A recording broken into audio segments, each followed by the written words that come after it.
Hello guys, welcome back to our channel. ആദ്യം തന്നെ കുറച്ച് ഇമ്പോർട്ടൻ്റ് കാര്യങ്ങൾ പറയണം. ഇത് എല്ലാവരും കേൾക്കണം കേട്ടോ. ആരും സ്കിപ്പ് അടിച്ച് പോകാൻ നിൽക്കല്ലേ. സംഭവം എന്താണെന്ന് വെച്ചാൽ, ഇന്നലെ ഞാൻ വീഡിയോ ഇട്ടിൽ ലെങ്ത്ത് കുറഞ്ഞിരുന്നു. അതിൻ്റെ ആണെങ്കിൽ ശരിക്കുള്ളൊരു റീസൺ ഞാൻ പോസ്റ്റിൽ ഇട്ടതാണ്.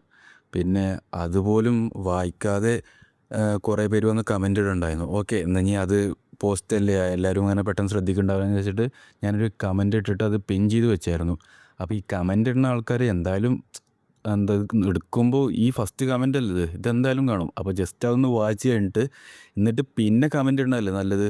ഇതല്ലാതെ ഞാൻ റീച്ച് കൂടുന്തോറും ഞാനെന്തോ മടിയനായി വരിക എന്നുള്ള ഇതൊക്കെ സംസാരം വരുന്നുണ്ട്. ഞാൻ അങ്ങനെ റീച്ച് കൂടുന്തോറും മടിയനായി വരികയാണെങ്കിൽ എനിക്ക് ഡെയിലി വീഡിയോ ഇടേണ്ട കാര്യമൊന്നുമില്ല. ഞാൻ ഇപ്പോൾ ഡെയിലി വീഡിയോ ഉണ്ട്. എപ്പോഴെങ്കിലും ആഴ്ചയിൽ ഒരു ദിവസമൊക്കെ ഉള്ളൂ മുടങ്ങിപ്പോണ്. അത് എനിക്ക് റെസ്റ്റ് വേണമെന്ന് പറഞ്ഞിട്ട് ഞാൻ എടുക്കുന്നതല്ല. അത് ഓട്ടോമാറ്റിക്കായിട്ട് എന്തെങ്കിലുമൊക്കെ ഒരു കാരണം കൊണ്ടോ പരിപാടി കൊണ്ടോ എന്തെങ്കിലുമൊക്കെ ആയിട്ട് ഇങ്ങനെ വന്ന് പോണതാണ്. അല്ലാതെ എനിക്കൊരു പ്രോപ്പർ റെസ്റ്റ് വേണമെന്ന് പറഞ്ഞിട്ട് ഞാൻ ഒരു ദിവസം പോലും ഞാൻ ലീവ് എടുത്തിട്ടില്ല. എന്നെക്കൊണ്ട് കഴിഞ്ഞ രീതിക്ക് തന്നെ നിങ്ങൾക്ക് വേണ്ടിയിട്ട് ഞാൻ ഡെയിലി വീഡിയോ സെറ്റ് ചെയ്ത് തരലുണ്ട്. നിങ്ങൾക്ക് കാണുമ്പോഴാണെങ്കിൽ 10 മിനിറ്റ് 15 മിനിറ്റേ ഉള്ളൂ. പക്ഷേ അതിൻ്റെ പിന്നിൽ ഇഷ്ടംപോലെ ടൈം എടുക്കുന്നുണ്ട് നമ്മൾ. മറ്റുള്ളവരുടെ കാര്യം എങ്ങനെ അറിയില്ല.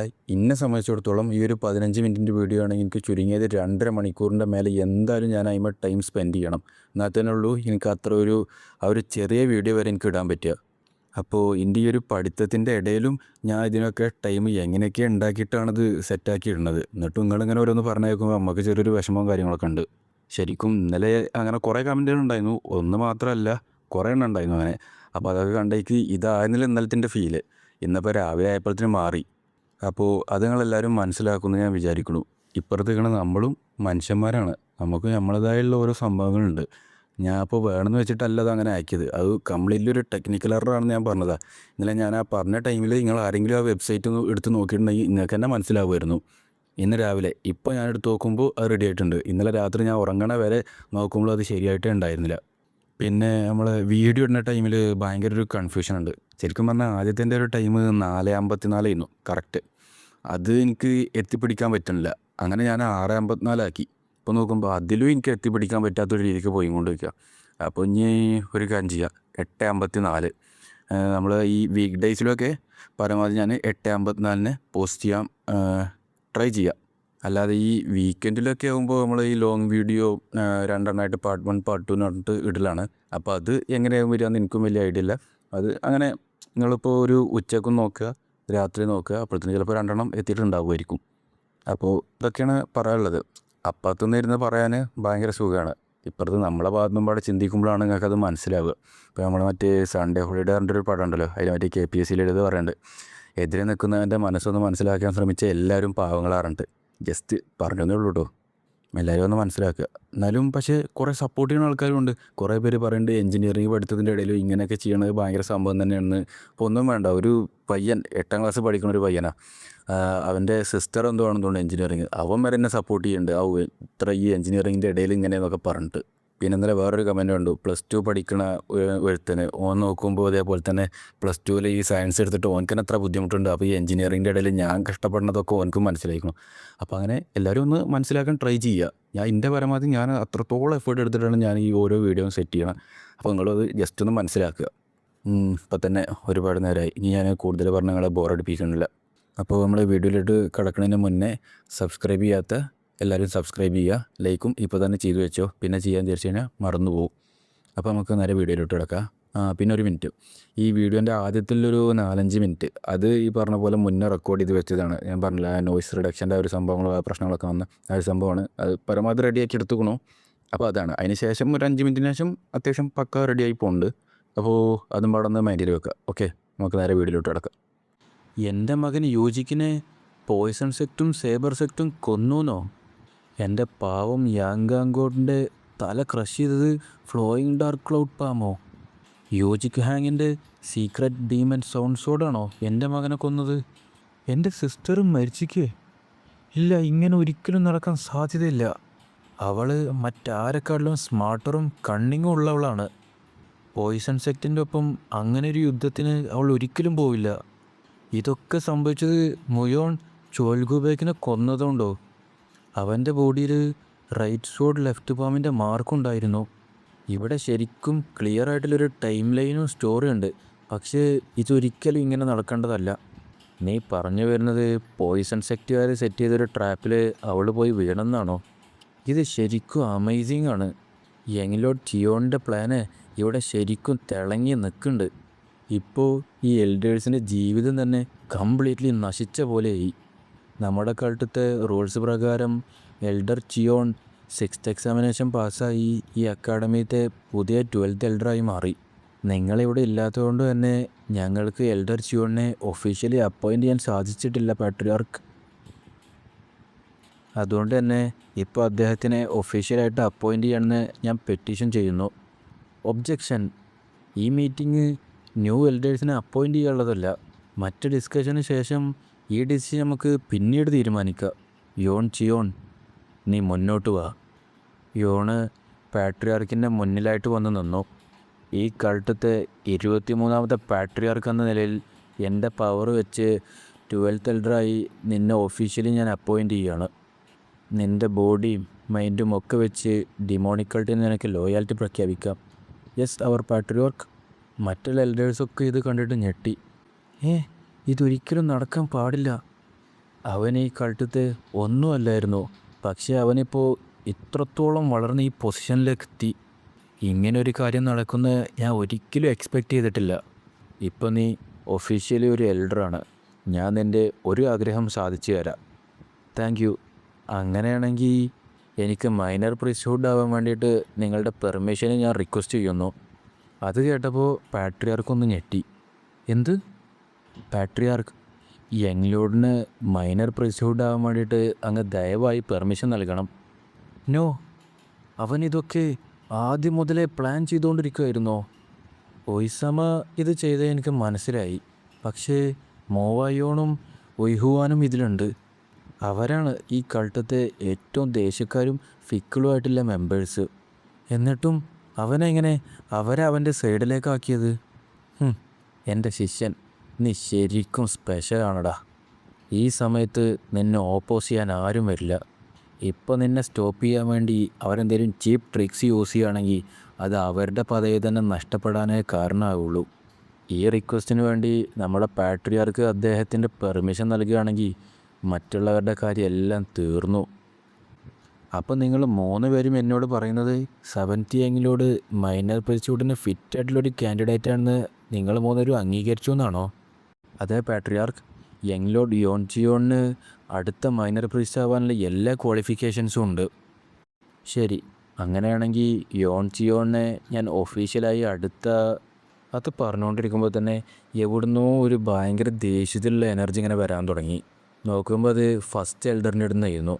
ആ ലിറ്റിൽ ബ്രാറ്റ്, അവൻ ഈ മൈനർ പ്രീസ്റ്റ്ഹുഡ് ആവണ മൊമെൻറ്റിന് വേണ്ടിയിട്ടായിരുന്നു ഇത്രയും നാൾ കാത്തിരുന്നത്. എനിക്ക് വിശ്വസിക്കാനേ കഴിയണില്ല എല്ലാം അവൻ വിചാരിച്ച പോലെ തന്നെ നടന്നു എന്നുള്ളത്.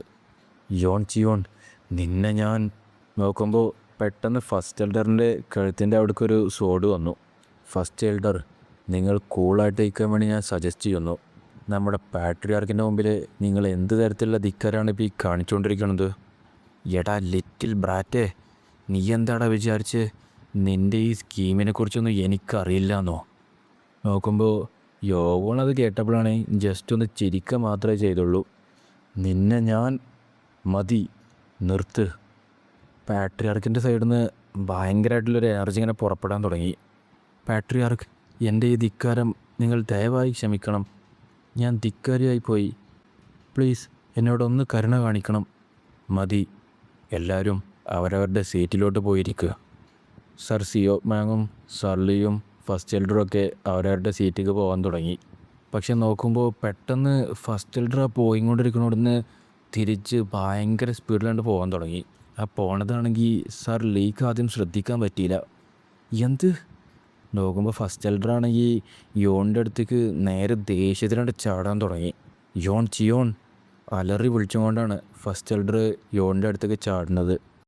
പിന്നെ നമ്മൾ കാണിക്കുന്നത് ഈ ഒരു സീന് തൊട്ട് മുമ്പ് നടന്നാണ്. ഫസ്റ്റ് എൽഡർ ഒന്ന് അങ്ങോട്ട് പോയല്ലോ, അപ്പം എല്ലാ സംഭവങ്ങളാണ്.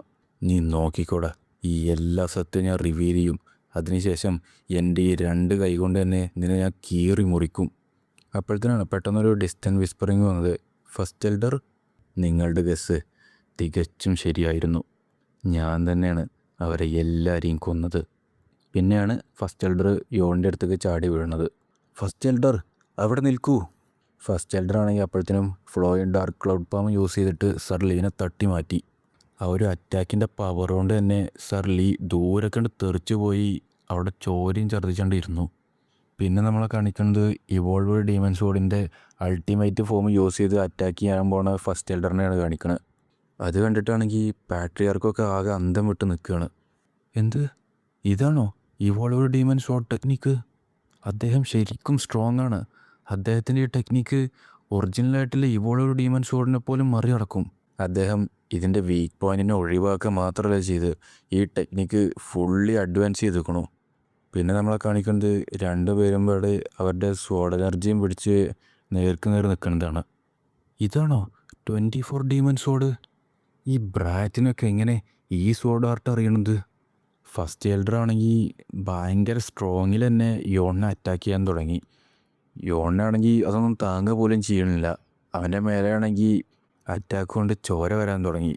റൈറ്റ് ഹാൻഡ് കൊണ്ട് അദ്ദേഹം ഇവോൾവ് ഡീമൺ സോഡ് യൂസ് ചെയ്തു. അപ്പോൾ അദ്ദേഹത്തിൻ്റെ ലെഫ്റ്റ് ഹാൻഡിലുള്ളത് ഡിസ്ട്രക്റ്റീവ് ഡിമോണിക് ഷാഡോ സോഡാണോ? ഇത് റൈറ്റ് സോഡ് ലെഫ്റ്റ് പാം അല്ല. അദ്ദേഹത്തിൻ്റെ രണ്ട് കയ്യിലും യൂസ് ചെയ്യുന്നത് സോഡ് ടെക്നിക്ക് തന്നെയാണ്. അദ്ദേഹം രണ്ട് കയ്യിലും ഡിഫറെൻറ്റ് ടെക്നിക്ക് യൂസ് ചെയ്യുന്നത് കൊണ്ട് തന്നെ അറ്റ് എ ടൈം എന്നെ രണ്ട് വ്യത്യസ്ത ആൾക്കാർ വന്ന് അറ്റാക്ക് ചെയ്യണ പോലെ ഉണ്ട്. ഞാനാണെങ്കിൽ അപ്പോഴത്തേന് യോണിൻ്റെ മുറിവുകളൊക്കെ റീജനറേറ്റ് ചെയ്യാൻ തുടങ്ങി. ഞാനെങ്ങാനും എൻ്റെ കൂടെ ഇല്ലായിരുന്നെങ്കിൽ ഞാൻ എപ്പോഴോ ഇവിടെ ചത്ത് കിടന്നേനെ. ഇപ്പം അവന് എന്തായാലും മുറിവേറ്റ് കിടക്കുകയാണ്.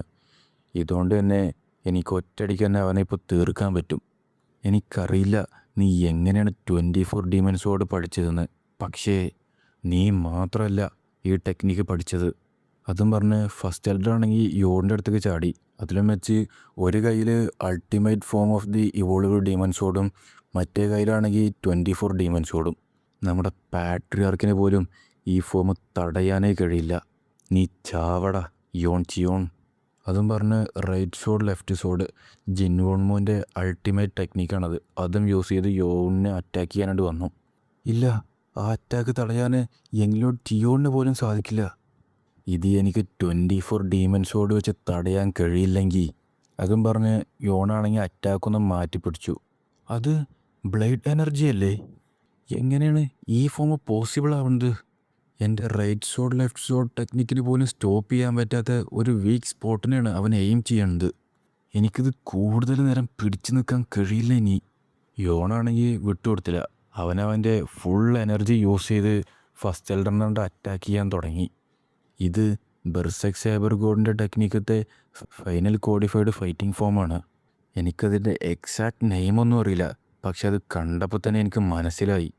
പിന്നെ നോക്കുമ്പോൾ നമ്മൾ കാണിക്കുന്നത് യോണാണെങ്കിൽ ഒരു ഡ്രാഗൺ എനർജി പോലത്തെ ഒരു എനർജിയൊക്കെ യൂസ് ചെയ്ത് ഫസ്റ്റ് എൽഡറിനെ അറ്റാക്ക് ചെയ്യാൻ പോകുന്നതാണ്. ആ അറ്റാക്കിന് ശേഷമാണെങ്കിൽ ആകെ ഒരു ചോര മയാണ് നമ്മൾ കാണിക്കുന്നത്. ഇത് കണ്ടിട്ടാണെങ്കിൽ പാട്രിയാർക്കും എൽഡേഴ്സും എല്ലാവരും ആകെ ഞെട്ടി നിൽക്കുകയാണ്. യോണാണെങ്കിൽ തിരിച്ച് താഴേക്ക് ഇറങ്ങിയതും ഒരു ചോര മഴ തന്നെ പെയ്തു. ആ സേബർ ടെക്നിക്ക് കാണാൻ ഒരു ഫ്ലൈയിങ് ഡ്രാഗണെ പോലെ ഉണ്ടായിരുന്നു. അവൻ എവിടെ നിന്നാണ് ഇത്രത്തോളം പവർഫുള്ളായിട്ടുള്ളൊരു ടെക്നിക്ക് പഠിച്ചത്? വെയിറ്റ്, ആ സേബർ ടെക്നിക്ക് നല്ല പരിചയമുള്ള ഒന്നാണ്, പക്ഷേ ഞാനതിനു മുമ്പ് ഒരിക്കലും കണ്ടിട്ടില്ല എന്ന് എനിക്ക് തോന്നുന്നു. അത് ബെർസെക് സേബർ ഗോഡിൻ്റെ ടെക്നിക്കല്ലേ? അവൻ അതിനുള്ള കൗണ്ടർ ടെക്നിക്ക് റിസർച്ച് ചെയ്യായിരുന്നില്ല, അവനത് മാസ്റ്റർ തന്നെ ചെയ്തോ? ഇത് യങ്ലോഡിന് ഡിവൈൻ ടാലൻസ് തന്നെ ഗിഫ്റ്റായി കിട്ടിയിട്ടുണ്ടെന്ന് തോന്നുന്നു. പെട്ടെന്ന് സർ മാ ഡിസ്റ്റൻറ്റ് വിസ്പർ ചെയ്യാൻ തുടങ്ങി. സർ ലീ, നമുക്ക് കുറച്ച് കഴിഞ്ഞിട്ടൊന്ന് പ്രൈവറ്റായിട്ട് സംസാരിക്കണം. Yes sir.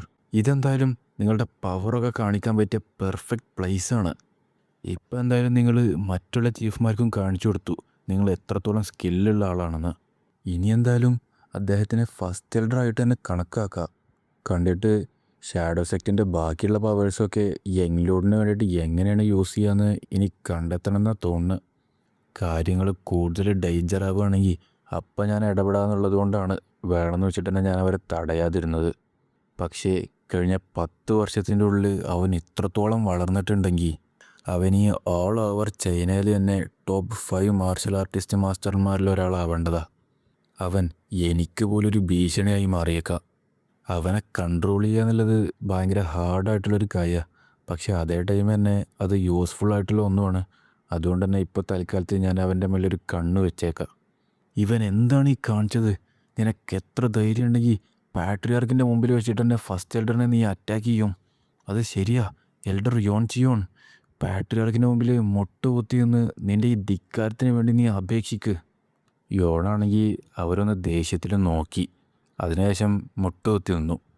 എൻ്റെ ലൈഫാണെങ്കിൽ ആകെ ഡേഞ്ചറിലായിരുന്നു. അതുകൊണ്ട് തന്നെ എന്നെ പ്രൊട്ടക്റ്റ് ചെയ്യാതെ എനിക്ക് വേറൊരു വഴി ഉണ്ടായിരുന്നില്ല. എൻ്റെ ഈ ധിക്കാരത്തിന് അങ്ങ് ക്ഷമിക്കണം. എന്നോട് ക്ഷമിക്കണം പാട്രിയാർക്ക്. നിനക്കിപ്പോൾ വേണമെങ്കിൽ ഭയങ്കര അഹങ്കാരവും കോൺഫിഡൻ്റ് ഒക്കെ ആയിരിക്കും. പക്ഷേ നമ്മുടെ പാട്രിയാർക്കിനാണെങ്കിൽ അദ്ദേഹത്തിൻ്റെ അതോറിറ്റിനെ ചെറുതായിട്ടൊന്ന് ചലഞ്ച് ചെയ്യേണ്ടത് പോലും ഭയങ്കര ദേഷ്യമുള്ള കാര്യമാണ്. നോക്കിക്കോ, അദ്ദേഹം നിന്നെ എന്തായാലും വെറുതെ വിടില്ലടാ. നോക്കുമ്പോൾ പെട്ടെന്നാണ് സർ ലീ വന്നത്. ഞാൻ വീക്കാണ്. യങ്ങിലോട് ഡേഞ്ചറിലായപ്പോൾ എനിക്ക് അദ്ദേഹത്തിനെ പ്രൊട്ടക്റ്റ് ചെയ്യാൻ സാധിച്ചില്ല. ഞാനത് ശ്രദ്ധിക്കാത്തതുകൊണ്ടാണ് കാര്യങ്ങളൊക്കെ ഇത്രത്തോളം ദൂരം പോയത്. അതുകൊണ്ട് അദ്ദേഹത്തിന് പകരം എന്നെ ശിക്ഷിക്കൂ പാട്രിയാർക്ക്. എന്ത്? സർ ലീ എന്തിനാണ് അവനെ സഹായിക്കുന്നത്?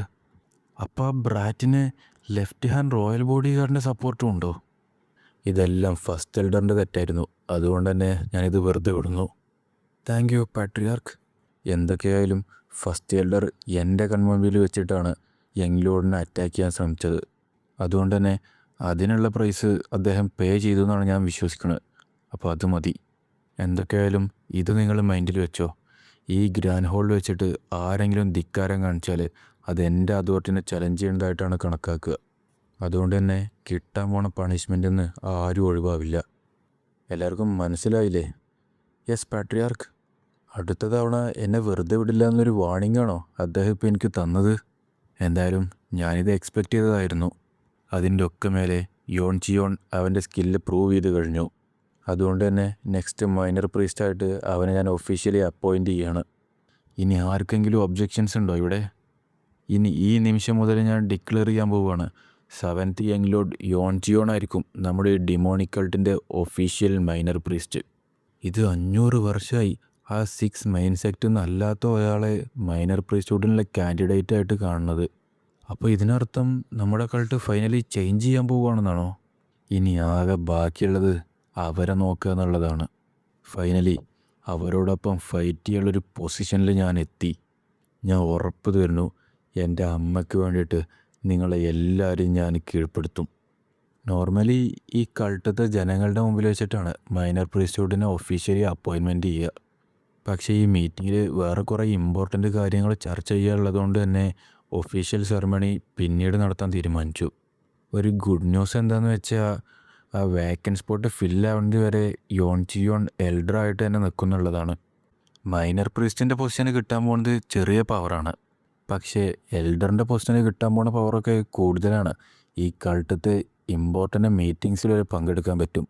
ഇത് ബാക്കിയുള്ള 4 സെക്ടത്തെ എൽഡേഴ്സ്മാർക്കും അറിയായിരുന്നു. അതുകൊണ്ട് തന്നെ അവരിതിനെ തടയാൻ വേണ്ടി ശ്രമിച്ചു. പക്ഷേ അവസാനം പാട്രിയാർക്ക് തന്നെ അത് നിർത്തി. ഇനി നമുക്ക് അടുത്ത കാര്യങ്ങൾ ചർച്ച ചെയ്യാം. വെയിറ്റ്, അതിൻ്റെ ഒക്കെ മേലായിട്ട് നമ്മുടെ മൈനർ പ്രീസ്റ്റിനെ ട്രീറ്റ്മെൻറ്റ് കൊണ്ടുപോകണമെന്ന് ഞാൻ വിശ്വസിക്കണം. അദ്ദേഹത്തിൻ്റെ മേത്തുനിന്ന് കുറേ രക്തം പോയിട്ടുണ്ട്. ഞാനും എൻ്റെ മുറിവുകളൊക്കെ ഓൾറെഡി റീജനറേറ്റ് ചെയ്തുള്ളത് എനിക്ക് പറയാൻ കഴിയില്ല. അതുകൊണ്ട് തന്നെ ഇവിടെ ഞാൻ എന്തായാലും ഹോപ്പ്ലെസ് ആണ്. ഈ മീറ്റിങ്ങിൽ എന്തൊക്കെയാണ് നടന്നതെന്നുള്ളത് ഞാൻ എൽഡർ ഹുവാനോട് പിന്നീട് ചോദിച്ച് മനസ്സിലാക്കാം. നിങ്ങളുടെ ഈ കൈൻഡ്നെസ്സിന് വളരെ നന്ദി പാട്രിയാർക്ക്. പിന്നെ നമ്മളെ കാണിക്കുന്നത് ഫ്ലൈയിങ് ഫാൻറ്റസി സെക്റ്റിൻ്റെ ഗസ്റ്റ് ഹൗസാണ്. മൈ ലോഡ്, ഗ്രാൻഡ് ഹാളിൽ ഫൈറ്റ് നടന്നു ഞാൻ കേട്ടു. നിങ്ങൾക്കൊക്കെ അല്ലേ?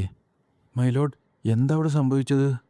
അത് അപ്പോഴത്തേനാണ് പെട്ടെന്ന് ആരോ ഓടി വന്ന്, യങ് ലോഡ് ചിയോൺ, ഗാഡ് ജാങ് എഴുന്നേറ്റിട്ടുണ്ട്. അത് കേട്ടപ്പോൾ തന്നെ പെട്ടെന്ന് തന്നെ യോണ് ഓടി നേരെ ഗാഡ് ജാങ്ങിൻ്റെ അടുത്ത് കണ്ടെത്തി.